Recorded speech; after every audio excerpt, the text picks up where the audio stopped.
So this example is going to look at how to use the R to compute binomial probabilities.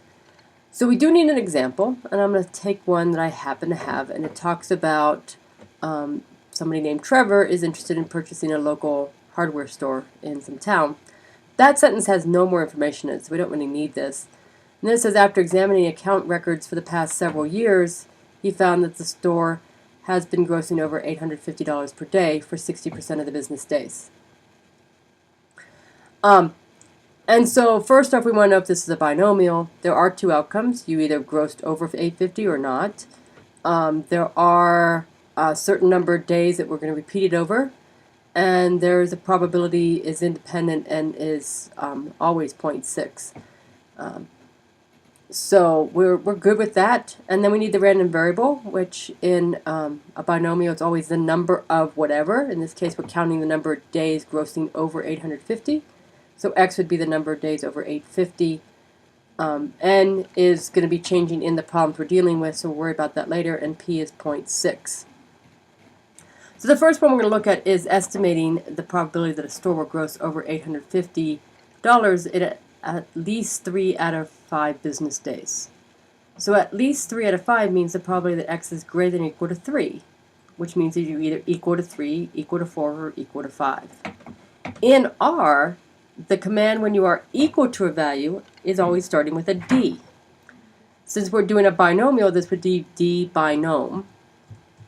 And then you would type in your x value, which in this case for the first one was 3, your n value, which is 5, that's the total number, and then your p value, which is 0.6. And we come up with 0.3456. That's kind of cool that it came out that way, but 0.3456 is for the very first one, and you can see that's the number I have right here. Then you would do the same thing with the next one. So going back to R, we would bring back up, but instead of doing it for 3, we'll change that to 4. So you can hit the up arrow and then arrow over to the 4 and change that to 4, and you can find out that that value is 2592. And then do the same thing with 5s. 0.0776. Now, if you wanted to instead do this using complement, you could also look at the probability of x being greater than or equal to 3 is 1 minus the probability that x is less than 3, which is 1 minus the probability that x is less than or equal to 2. Because if you're not bigger than or equal to 3, you must be less than 3.